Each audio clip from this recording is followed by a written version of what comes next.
Hi guys, my name's Alana. Welcome back to my YouTube channel, Mental Health with Alana. If you're new here, please click that red subscribe button and give this video a thumbs up if you like more content like this. I post Mondays and Fridays. I do mental health topic videos. I also do singing covers and I do a lot of like beauty. So if you want to give this video a thumbs up, that would be great. It would help me out. Also comment any videos ideas. And if you want me to cover a particular song, then also leave that down below. For this video, I'm not really doing like a structured video. I don't really have any notes and it's not really kind of an educational thing or an advice video, I suppose. With a lot of my mental health videos that I do make, I try to always make them kind of a bit educational based off my personal lived experience, and I'm also studying mental health, so I do try to kind of add all that in, and I often try to do like advice type thing, you know, based on like what I've learnt in therapy and things like that. But today this video is kind of just going to be me talking, and I don't know if you guys like this or not because it's not as structured, but anyway. So basically this morning I had DBT, which is dialectical behavioral therapy, and I do that in a group, and it goes through about 20 weeks, so I think I'm on like week 6, and we do it from like 9 to 12:30. So I went to that today, and then I had a dentist appointment that I was supposed to go to that was at 2. But after I did DBT this morning, I was like, no, I'm just too anxious. I can't go. Like, I'm really struggling to... I've had a lot of appointments on, and I've had like 2 in the same day, like quite a lot, and it's just too overwhelming for me. Like, I do have a support worker currently who does Monday and Thursdays with me. But I still have things outside of that, and to be honest, like, my anxiety has just been absolutely horrific. Like, I'm trying to finish my course, so I'm doing a diploma of counselling, and I enrolled in November of 2021, and it's now, what is it, May of 2024. But I am nearly finished. I would have had it done a lot sooner, but I had to take a lot of breaks because in between all that time, I was in and out of hospital a few times. I can't remember how many, and I was just generally unwell for basically, if you've been on my channel, you would know this. But for basically all of last year, I was really severely unwell. And so that year was basically just in the trash. I don't think I really did that much studying. I think at the beginning of the year I did, and then eventually when my like psychosis started happening, I couldn't, like, obviously I couldn't study like that. So yeah, I'm really trying to get this diploma just finished because, you know, potentially next year I might start looking for a job. Since I'll have my diploma, and then I also did a cert in mental health peer work. So I've done those things, and I have done quite a lot of like work experience in mental health and stuff like that. So hopefully it won't be too hard to kind of find a job, but yeah, my anxiety has just been so bad lately, and I am stressed about my course because I'm up to kind of the last bit of it, and, you know, it's getting a little bit, like, overwhelming at times. My body will be, like, physically shaking a lot, and I do get shaking mainly in my hands from my sodium valproate that I take. I've been on it for years, sodium valproate. I'm not 100% sure like how long I've been on it for, but it's definitely been like a good couple years, and the only Really, the only two side effects I've actually noticed with Epilum is quite good. Well, for me anyway. I have really not had really any major like side effects. The only thing that I did notice is that my nails are very brittle. And I used to be able to grow my nails really long, but now they kind of just like break off. And that is kind of a side effect of, can be a side effect of Epilum. You can get like brittle nails and like stuff like that, and your hair can get brittle. I haven't really noticed anything about my hair. My hair is really damaged at the moment, but it's not from the Epilum, so I'm bleaching it. And then the only thing I've noticed within the past year was that my hands are really shaky all the time. And I did see a neurologist just to make sure there wasn't anything going on neurologically because of some other reasons. But yeah, he actually the neurologist I saw pointed out straight away that the shaking in my hands at least, and could be the shaking on my legs, was potentially coming from the Epilum. But I'm also getting like full body kind of shakes, and I think it's coming more from anxiety because I feel really anxious. Like I can feel in my body I'm super anxious. So I think the Epilum is probably adding to that and making it worse. But yeah, I think it definitely is a lot coming from anxiety. And I mean, I've done so much therapy and stuff like that. So I am on venlafaxine as well. And that's supposed to really help your anxiety. When I first went on it, it majorly, like, it really helped my anxiety. I noticed a really big difference. But because I've been on the same dose for a while, I think I'm on like 225 milligrams. The thing with me too is that because I have schizoaffective disorder, bipolar type, my psychiatrist is always really hesitant about like antidepressants and like how high of a dose I'm on, because obviously like it can induce mania. And in the past when I was taking fluoxetine, this is before I was officially diagnosed with bipolar, it made me manic. And then I was on escitalopram, and that made me severely suicidal. Those are the only two ones that I've ever been on, and so venlafaxine so far, I mean, hasn't caused any type of mania or anything like that. It is also being used to treat bipolar depression, and I would say it's definitely working because I haven't had like any type of depressive episode for a really long time, whereas I used to get them quite frequently. But yeah, basically like my body has just been shaking, and like yesterday morning I woke up, and as soon as I woke up, like I just couldn't breathe. Like my chest felt so tight, I was like shaky, just didn't feel great, and I ended up taking some like diazepam, and I took like 5 milligrams in the morning, and then I was like, because the thing was too, yesterday I had like a lot of things I had to do, so you know that also contributed to it.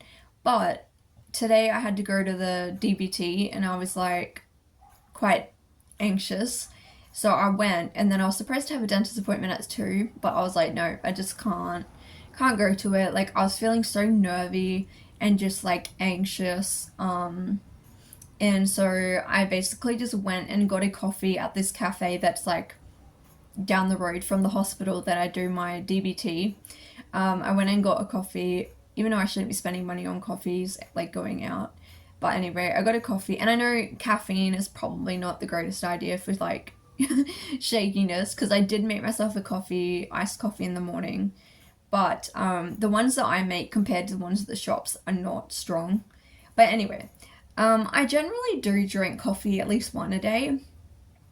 But yeah, obviously the caffeine could have also been contributing to anxiety, so maybe it wasn't the best idea to get coffee as well. But I sat there for like half an hour, and then I decided, no, I just gotta drive home, because my plan was to go from the coffee shop to the dentist, but the dentist is quite far from where I was. Like, I was in the city, and the dentist, I didn't even know how to get there from the city, so I would have had to use my GPS.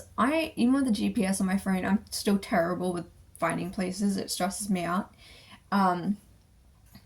And yeah, so I was just like, no. So I rang, like, I think it was about 2 hours before my appointment, and I had to ring and be like, I'm so sorry, like, is there a way for me to reschedule it? And the lady, like, I don't know, the lady was just sounding very annoyed, and I get it, like, you're not really meant to ring and cancel things, like, right before your appointment, because I know it, like, stuffs them around and everything, but there was no way I was gonna get to that appointment. Like, the other thing is that the dentist makes me extremely anxious. I would rather anything but the dentist. I hate it. I would rather get a blood test, I don't even know. I would rather do anything but go to the dentist. So I already get bad anxiety over it. So the fact that I was already so anxious, I was like, nah, like, it's just not gonna work. So I was kind of annoyed though, because I wanted just to get that appointment over and done with. But anyway, I ended up ringing, and they had an appointment like next Wednesday, so I was like, oh, that's fine. So that will hopefully be manageable. But yeah, the frustrating thing is though, like, I do everything that I've learned, like, for anxiety. Like, you know, I do mindfulness type of things quite often. I have like apps on my phone that have really good like meditation type stuff. I have, like, you know, worship music that I play a lot. But anyway, basically all the things that you're supposed to kind of do, like positive self-talk, you know, like saying out loud, like, I can do this, like, just things like that, like stuff I've learned. But just none of that is working. I can't be taking, because my diazepam is only a PRN, so I can't be taking it like every day. Like, my psychiatrist only gives me, because they're so highly regulated, and they're obviously, because, you know, I understand people can get addicted to them and stuff, but because of that, like, my psychiatrist only ever prescribes me like 20 tablets, and I can take up to 2 at a time, so that's 10 milligrams. But obviously if I'm taking 2, like, it's gonna run out a lot quicker. And also I only see her maybe every 3 months, which means I really only have enough diazepam for like 1 month. So I didn't take any today, even though I'm feeling really anxious, because I was like, I'm just gonna go home and like try to, well, first of all, I ate something to see if that would help. It hasn't really, because I thought maybe I'm just hungry, but that didn't really work. I've had plenty of water. Yeah, like stuff like that. So I'm still anxious, like, even though I'm at home. It's kind of just frustrating me, because I just don't really know what else I'm supposed to do at this point. Like, I've heard that quetiapine is sometimes prescribed like off-label as a anxiety medication, and I'm on 700 milligrams of it, so yeah, clearly that doesn't help me with anxiety. And then also, like, often antidepressants are kind of used for anxiety, and again, with me, obviously, like, they have to be really careful about antidepressants. I think, like, even my psychiatrist has said this. She said, because my diagnosis, like, I have quite a few diagnoses, I can't even say the word, because I have so many mental illnesses. It's like a balance of, it's quite complex, so it's like a balance of trying to figure out, like, how to keep my mood fine, but then how to manage the bipolar, but then how to manage these psychotic symptoms, but then you know, things like that. And then I've also got the BPD, which makes everything more complicated. So because of all those diagnoses, it's quite, like, hard to get my medication right, because if we change something small, it could set off mania, but then if we reduce something, it can cause psychosis. So just things like that, like it's quite difficult. I mean, my psychiatrist does a really good job. Um, and the medications I am on now, like they do definitely help. Like they're a massive improvement. But I'm still kind of, now that a lot of it's being treated, like my bipolar is under control. At the moment, my psychotic symptoms are like only occasional, like they're pretty good. So that's all been under control, but it's mainly now just like the anxiety and the BPD symptoms that are kind of like left over. And I think what happens often is once you've treated, when you have multiple illnesses, once you've kind of treated some of them, there's like a lot of stuff behind that.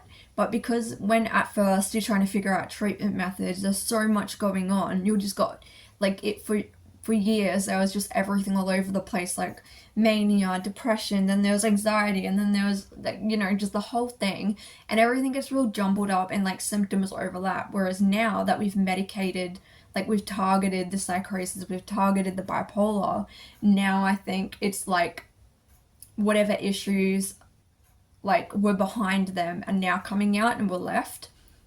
And obviously for things like BPD, like that's why I'm doing DBT. So I am actually doing treatment for it, you know, like I am using my DBT skills to the best of my ability. And I have gotten a lot better with using them. But it's just, I still get, you know, really bad, just overwhelming waves of emotion. And where it just kind of feels like the world is literally ending. And like that is where I'm struggling with impulsivity and being like, I'll be going fine with like, you know, not using negative coping strategies, but then as soon as like that BPD kind of wave of emotion comes on, it's kind of like everything goes out the window. But that's why I'm trying to like use my DBT skills more often so that doesn't happen as much. But I just find it really difficult with the anxiety at the moment because it's like there's not really anything that my psychiatrist can do medication wise because I'm already on quite a lot of medications, and obviously prescribing like diazepam, like if she prescribed it and I was taking it every day, one, your tolerance is going to build up, and so over time the tolerance is going to build up and then you're going to need a higher dose. And then the other thing is that it's just necessarily advised or good to be on benzodiazepines like really frequently for a long period of time. And obviously like I'm not saying that you can't be on them for like a long period of time, because I know people who have been on them for years or take them every day, and they're, you know, their psychiatrist or their doctor has said that's the treatment for them. That's totally fine. You know, and I think with the, I could make a whole nother video on benzodiazepines if you like, but I think with benzodiazepines, like people are very judgmental about them. Like if you say that you're on them, people are like, oh, you're gonna get addicted, like they're addictive. And I found that issue with my GP actually. Not with my psychiatrist, but for my GP, she's been quite like vocal about the fact that I'm on them. But I think as long as you're taking them as prescribed and you're only taking the prescribed dose when your psychiatrist says, as long as you're not abusing them, then it's fine. You know, I'm not addicted to them. I go like 2 months without them, and it's, I mean, if I had access to them, it'd be better because it would help my anxiety, but I still manage. I'm not like, you know, oh my gosh, I need diazepam all the time. So yeah, but unfortunately, with my anxiety at the moment, diazepam is the only thing that is calming my body like down physically. Because for me, a lot of my anxiety comes out, like manifests physically. And my anxiety has been so bad for the past month that sometimes I can't really speak. Like if I have to go out and do things, I can't speak, or get the words out. But I mean, I do have a support worker now, so like for example, we went out last week, and we went to the shopping center, which is a big stressor for me because I find shopping centers really like stressful. But we went out because I needed to do some things, and I wanted to get like some new earrings and stuff like for my piercings, and then I wanted to like look at some stuff. And we went out, and like I was really struggling to make decisions and to kind of talk. And so it was good though, because my support worker kind of just could take over and like say, oh, like, you know, like we were looking at earrings and stuff, and she's like, oh, like, you know, she just wants to pick like some new earrings type thing. And like I give permission for my support worker to do that. Like she's not overstepping and like being my voice for me, but because when I do get really anxious, I do need someone to do that.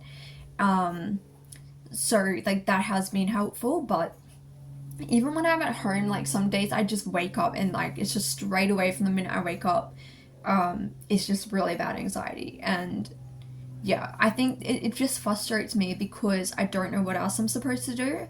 Like, you know, I'm using my skills, and when I can take the medication, I do take it, but it's like I don't really know what else I'm going to do. Like, I kind of just have to live with this really horrible, gripping anxiety all the time.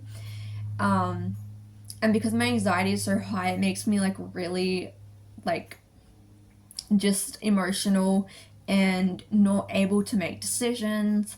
And I mean, I already struggle with a lot of cognitive symptoms because of my schizophrenia. So it also, like, if I'm having delusions that are quite strong that day, or maybe I am hallucinating, that just adds on a whole nother thing of anxiety. Because my schizophrenia is very, like, paranoid. So I'm always worrying that people are reading my mind, or that people are putting thoughts in my head, or that I'm being controlled, or that one of the really bad ones that triggers my anxiety really bad is I get really bad like this horrible like sense of doom in a way. And it's like I have this like belief that everyone around me is fake, and that like I don't know how to explain it. It's kind of like if you were stuck in a dream.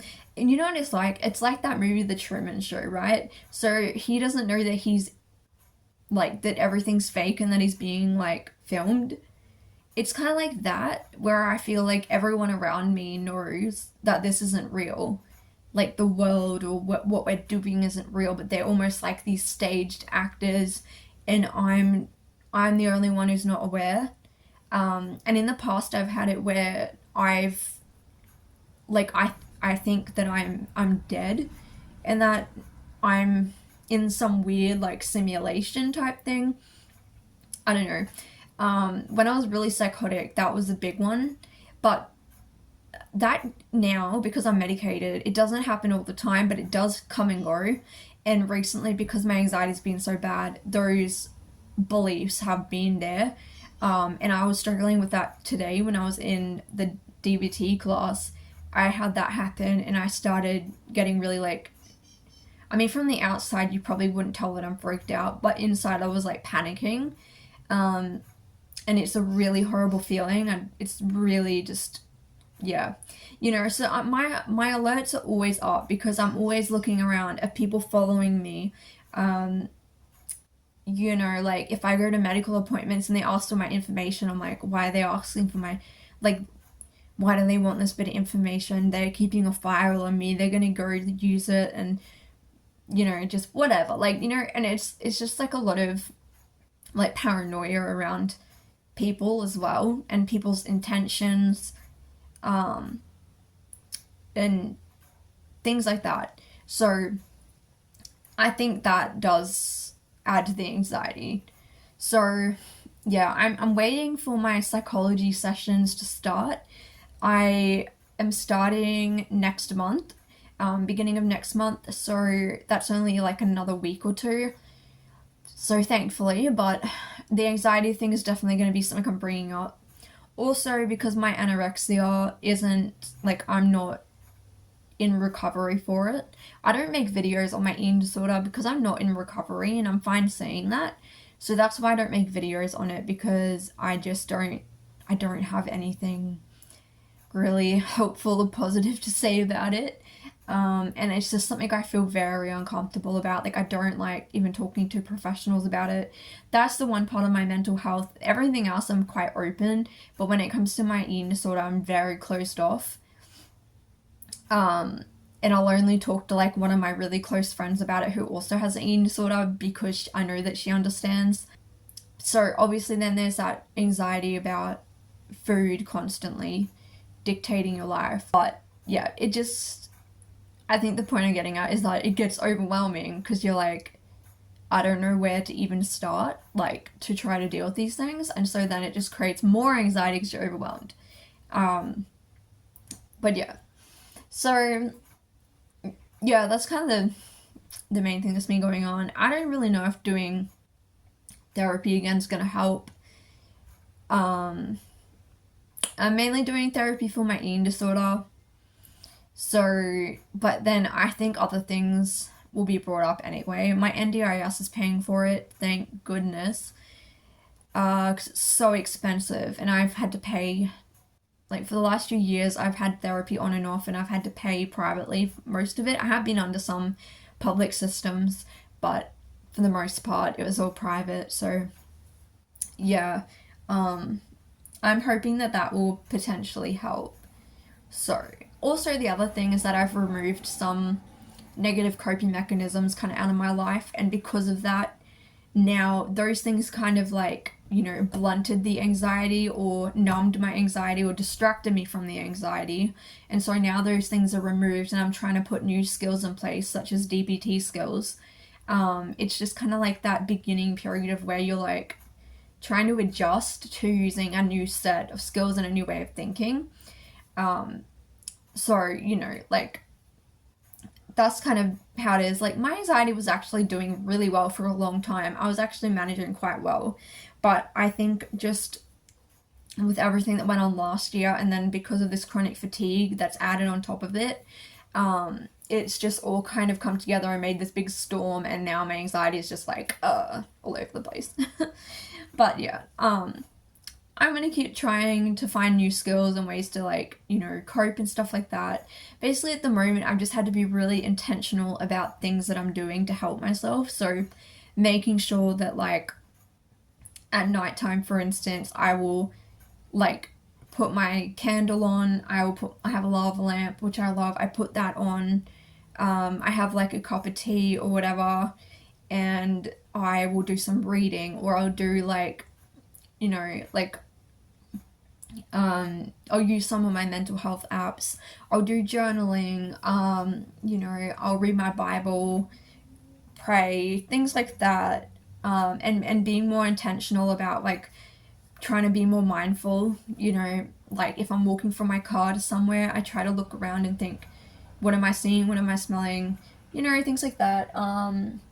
Another thing that really helps me is, like, I mean, it's really hot where I live. It's cooler now, but, like, wearing, like, a cardigan or a nice jumper, like, makes me feel a lot less anxious, like, more confident. And I have, like, some sensory items that I really like, and I take them everywhere. I've got noise cancelling headphones, which I use. So I do have a lot of things. It's just that it's a constant, like, you have to really be, like, intentional about doing these things, because if I don't do them, I know that it's just going to make it worse. So, yeah, and all of this stuff is what I've learned from doing a lot of therapy over the years and learning skills and stuff. So, yeah.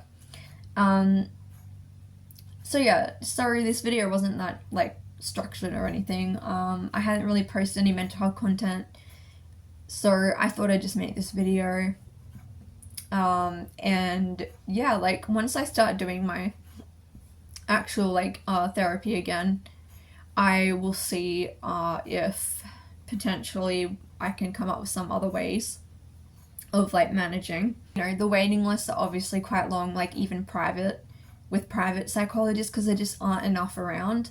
It's like that all over Australia at the moment. Psychiatrists and psychologists are incredibly hard to get because, I don't know, maybe post-COVID everyone's mental health got worse. I'm not sure. I just don't think there's enough professionals around, and so that's a problem. But yeah, so that was kind of this video. I don't really know what else to say. I will hopefully make some more mental health videos soon. I just need to like sit down, actually think about what I want to say. I have been having a hard time with my schizophrenia, like thinking, and yeah, just I've been having a lot of like of the negative symptoms of schizophrenia. Like the positive symptoms have improved a lot, but the negative symptoms are still there. So that's what's been holding me back from making mental health videos. Because I've tried to make videos in the past like month, and just I can't get, it's just like a mess, and I can't get anything out. So yeah. But anyway, if you made it to the end of this video, thank you for listening to me blab on about my anxiety. I don't even know if anyone will find this remotely interesting, but yeah. Thank you guys for watching and supporting my channel, and I'll see you in my next video.